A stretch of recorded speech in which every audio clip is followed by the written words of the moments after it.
Bonjour à tous et bienvenue dans ce nouvel épisode de Carnet de voyage. Aujourd'hui, je vous propose d'explorer ensemble la Conciergerie de Paris, un monument aussi fascinant que terrifiant, situé sur l'île de la Cité. Saviez-vous que ce lieu, autrefois palais royal, est devenu la prison la plus redoutée de la Révolution française, que des figures emblématiques comme Marie-Antoinette, Robespierre ou Danton y ont attendu leur exécution. Classée au patrimoine mondial de l'UNESCO, la Conciergerie est un chef-d'œuvre de l'architecture gothique, mais aussi un symbole des heures les plus sombres de l'histoire de France. C'est toutes les facettes de ce monument emblématique de Paris que je vous propose de découvrir dans ce nouvel épisode. L'histoire de la Conciergerie remonte au Xe siècle, lorsque les premiers rois de France, comme Hugues Capet, en font leur résidence principale. À l'époque, le palais de la Cité est au cœur du pouvoir royal. On y trouve la salle du trône, les cuisines et même la première chapelle palestine, Sainte-Chapelle, construite par Saint Louis au XIIIe siècle pour abriter les reliques du Christ comme la couronne d'épines. Mais c'est au XIVe siècle, sous le règne de Philippe IV le Bel, que la Conciergerie prend vraiment forme. Le roi, soucieux de marquer son autorité, agrandit et embellit le palais. La salle des gendarmes, avec ses voûtes spectaculaires, date de cette époque. C'est la plus grande salle gothique civile d'Europe, un véritable exploit architectural. Cependant, en 1358, le roi Charles V quitte le palais pour s'installer au Louvre, puis aux Tuileries. La Conciergerie perd son rôle de résidence royale, pour devenir un lieu de justice et de détention. Au XVe siècle, elle abrite le Parlement de Paris et la Chambre des comptes, mais c'est aussi les cachots de la prison. Et c'est là que son histoire prend un tournant plus sombre. Pendant la Révolution française, la Conciergerie devient l'antichambre de la guillotine. Plus de 2700 personnes y sont emprisonnées avant d'être jugées par un tribunal révolutionnaire, puis exécutées sur la place de la Révolution, la place de la Concorde dont je vous ai parlé dans un précédent épisode. Parmi elles, Marie-Antoinette y passe ses derniers jours dans une cellule, aujourd'hui reconstruite en chapelle commémorative. Imaginez, un bâtiment aux allures de forteresse médiévale, avec des tours, des salles voûtées et des escaliers à vis. La Conciergerie est un joyau de l'architecture gothique, où chaque pierre raconte une histoire.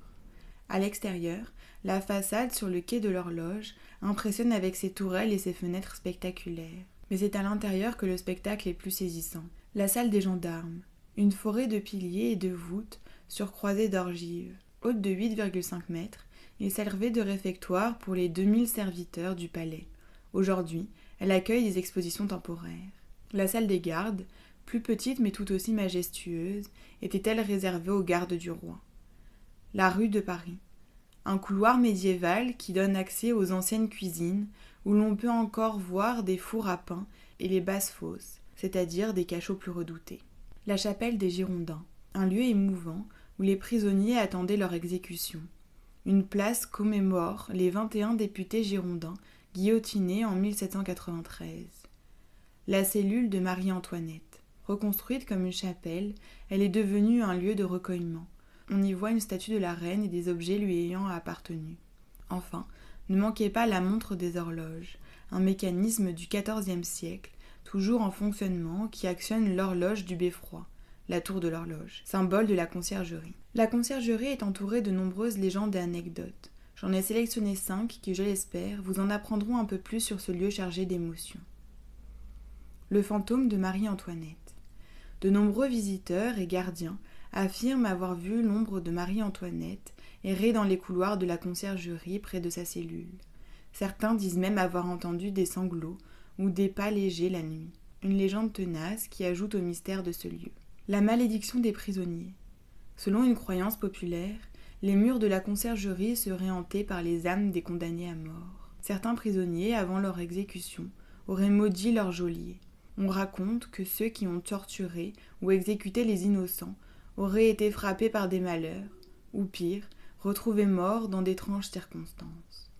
Le mystère de la montre des horloges. La grande horloge de la Conciergerie, installée au XIVe siècle, est l'une des plus anciennes de Paris. Une légende raconte que si l'horloge s'arrête, un grand malheur s'abattra sur la France. Heureusement, elle fonctionne toujours, mais son mécanisme a dû être rénové à plusieurs reprises pour éviter la catastrophe. La fuite impossible de Danton. Georges Danton, l'un des plus grands révolutionnaires, a été emprisonné à la Conciergerie avant d'être guillotiné en 1794. La légende dit qu'il aurait tenté de s'échapper en corrompant un gardien, mais que celui-ci l'aurait trahi. Une autre version raconte qu'il aurait creusé un tunnel qui se serait effondré au dernier moment. Aujourd'hui, certains affirment que son esprit hanterait encore le château.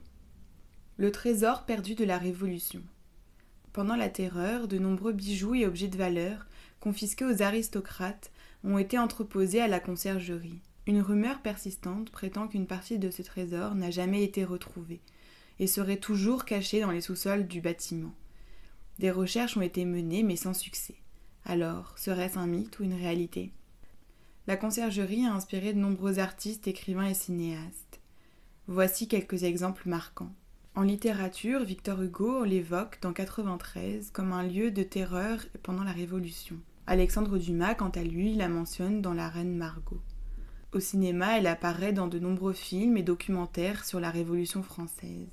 Quant aux jeux vidéo, la Conciergerie est recréée dans Assassin's Creed Unity 2014, où les joueurs peuvent explorer ses salles et ses cachots pendant la Révolution française.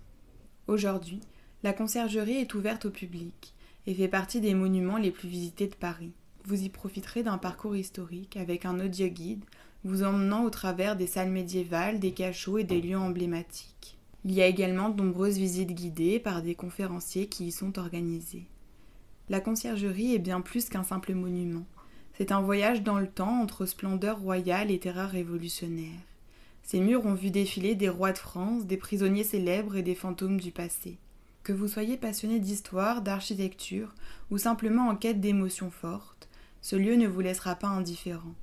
Alors n'hésitez pas à aller le visiter pour découvrir par vous-même sa beauté et son mystère. À la prochaine pour un nouvel épisode de Carnet de voyage.